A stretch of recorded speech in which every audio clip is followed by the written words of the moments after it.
Last or second to last.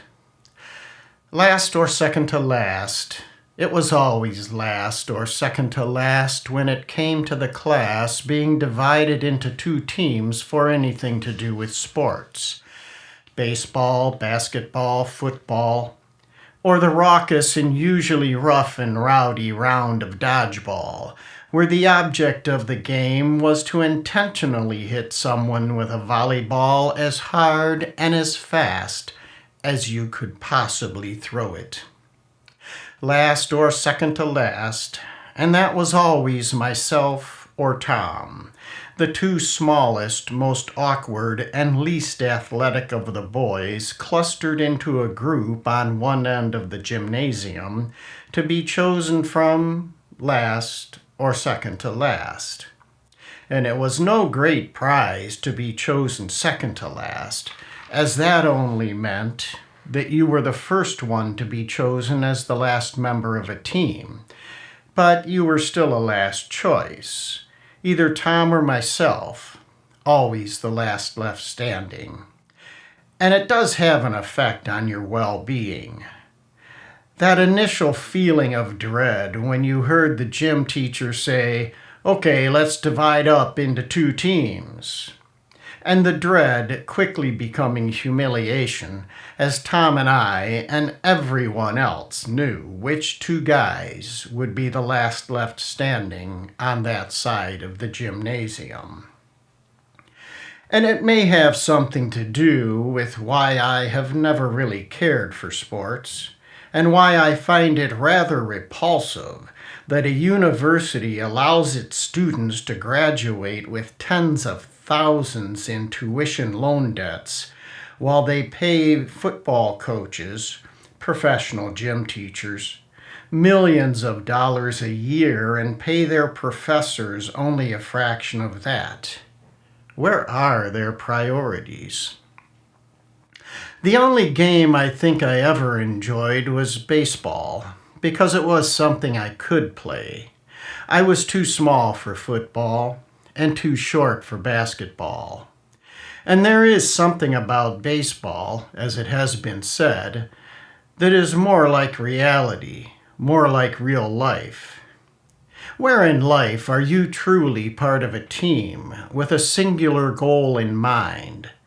Generally nowhere. Corporate America will try to make you feel like you're an important part of the team, the backbone of the industry, the rock foundation of its future. But someday you wake up and realize that you are just another cog in the machinery, just another part they can easily cast aside and replace with another without a second thought. But in baseball, when you walk into the batter's box, it's just you alone, against a field of adversaries who do not want you to get a hit, who do not want you to advance, who do not want you to excel. It's just you, that bat in your hands, and a ball being thrown at you at 90 miles per hour. But even with baseball, I didn't have the strength to hit the ball any further than the middle of the outfield. And so it was not uncommon for me to hear the other team shouting, "Easy out, easy out," when I stepped up to the plate. And they were usually right, because I had no problem hitting the ball. But the outfielders could just stand there about halfway to the infield, put up their glove, and my fly ball would land right in their glove, as if it were a magnet. But I did have a few outstanding moments that I do remember out there on the field of our high school campus. One had to do with a football play. I was a shrimp and generally just something in the way when it came to being part of a football team. I was never part of any play. No passes were ever thrown to me. But I watched a play unfold where behind the line, Dan, the quarterback on the opposing team, threw Lauren a lateral pass behind the line And I could see that those two guys were pretty proud of themselves for pulling it off. And I thought, as I looked at the two of them huddling for the next play, that they were going to do it again, immediately. So as no one ever blocked me, or even paid much attention to me on the line, I was able to run through the line at the snap of the ball, and as Dan threw the lateral pass, I was right there, between Dan and Lauren, and the ball was in my arms as I took off running down the field. It would have never crossed anyone's mind that I would pull off something like that, and the team I was on took possession of the ball. Now, I will say that at that age I could run, and run like the wind. One early memory that I have plays out like a short movie scene, and I can see it in my mind even now. The scene starts at the very moment that my hand hits the handle of the front screen door, and out the door I fly with my father a step or two behind me. Across the porch I went, and I leapt from the porch to the front lawn with one giant step, missing the 5 steps down, and I took off at full speed down the block, looking over my shoulder to see my dad in a white t-shirt right behind me, hot on my trail. But as he was a smoker back then, he soon trailed behind me, and I kept running. End of scene. I don't remember how far I ran, or why he was chasing me, or what I did, or when I went back home, or what happened when I went home. All I remember is simply that short scene, from hitting the handle of the screen door, leaping off the porch, and running like the wind, with my dad a few steps behind me. So back in high school, once a year we had a day called the cross-country run, where 4 gym classes were combined to make a group of 100 to 120 of us boys running a course around the campus that was said to be a mile long. And that day, the entire class period was dedicated to running that mile.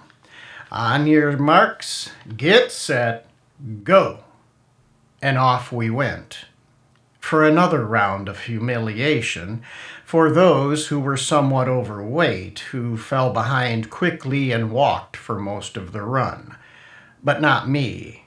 I was lean and light, and the one thing I could do well was run, and run like the wind I did, the whole way, non-stop, no walking.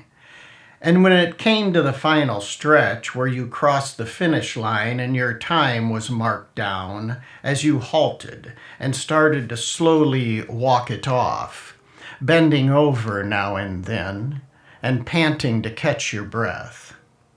In that final stretch, there was only 5 guys ahead of me. 5 of the 100 to 120 guys out there, and they were all members of the track team. They were 5 guys accustomed to long-distance running. I beat all the guys out there who were members of the sports teams, all the basketballers, baseballers, footballers. I beat all of them, except for those 5 guys from track. And as I was walking it off, the varsity track coach and varsity football coach approached me together and said they wanted me to be part of the track team. In between my panting, I said, "Yeah, okay."